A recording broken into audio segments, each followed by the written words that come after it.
ফিলিস্তিনের একটা কিছু করে ফেলবে, তুর্কি এবার হামলা দিছে ইসরায়েলের গুড়ায় ফেলবে। আমি দেখেন ওয়াল্লাহি আল্লাহ সাক্ষী 2014 সালের আগে আমি জীবনে নিউজও দেখতাম না। আমি সৌদি আরবে ছিলাম, সাইকেল টাইকেল চালাইছি, মসজিদ মাদ্রাসায় গেছি, খেলাধুলা করছি, ওই যে খাওয়া দাওয়া খাইছি, বেশিরভাগ সাইকেল চালাইতাম, হ্যাঁ সাইকেলিং করতাম। এত নিউজ দেখবে কে? কে নিউজ দেখে? বাট বাংলাদেশে এসে নিউজ দেখতেছি।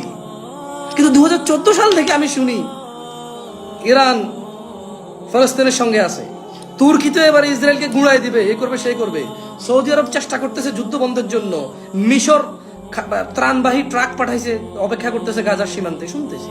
বাট আমেরিকা যখন বলে ইসরায়েলের সঙ্গে আছে, সে রণতরী পাঠায়। আমেরিকা যখন বলে ইসরায়েলের সঙ্গে আছে, সে যোদ্ধা পাঠায়। আমেরিকা যখন বলে যে ইসরায়েলের সঙ্গে আছে, সে 50 কোটি মার্কিন ডলার বিনিয়োগ করে, যেখানে 52 কোটি মার্কিন ডলার বিনিয়োগ করছে, যেখানে 50 কোটি মার্কিন ডলার শুধু মিসাইল তৈরির জন্য বিনিয়োগ। Do you understand what is called support? USA যখন বলে বা ইউএস যখন বলে আমরা ইসরায়েলকে সাপোর্ট করি, তখন 52 কোটি মার্কিন ডলার সে বিনিয়োগ করে, যেখানে 50 কোটি মার্কিন ডলার দিয়ে মিসাইল বানায়। আর তুর্কি আর ইরান গত 75 বছর থেকে সাপোর্ট করে, ভাত পাঠায়, মাছ পাঠায়, তরকারি পাঠায়। তাও কখন? জাতিসংঘ বলে, মানে যখন নিউজে শুনি যে 200 ইসরায়েলি মরে গেছে, আপনি কি মনে করেন ইসলাম এটাকে ভালো চোখে দেখে? ধরেন আপনি একটা দেশের সাথে যুদ্ধ লাগছেন, একটা দেশের আর্মি, একটা দেশের প্রশাসন আপনার দেশে দখল করতে আসছে, এবার আপনার 2 গ্রুপে যুদ্ধ লাগছেন। এখন ওই দেশে এমন, মানে যেই দেশ আপনার দেশকে দখল করতে আসছে, এই দেশে অনেক মানুষ আছে যারা তার নিজ দেশের কাজকে সাপোর্ট করে না। ফর এক্সাম্পল, পাকিস্তান বাংলাদেশকে দখল করতে আসছে। ধরে নেন পাকিস্তানের কিছু মানুষ আছে যারা বলে যে না, বাংলাদেশের উপর জুলুম হচ্ছে, এটা ইসলামে জায়েজ নাই, অত্যাচার, জুলুম করতেছে, আমি কেন দেশ দখল করব?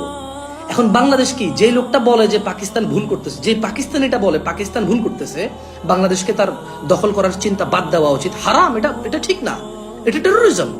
সে নিজে তার গভর্নমেন্টকে বলে যে তুমি ভুল করতেছো। এবার বলেন, বাংলাদেশ যদি ওদের বিরুদ্ধে যুদ্ধ করে, ওই লোকটাকে কি মারা ইসলাম জায়েজ? যে লোকটা এই অন্যায়ের বিরোধিতা করে। তো ধরেন এবার ইসরায়েলি ইহুদি মরুক, অথবা খ্রিস্টান নাসারা মরুক, আপনি কি মনে করেন কাউকে মেরে ফেলা যায়?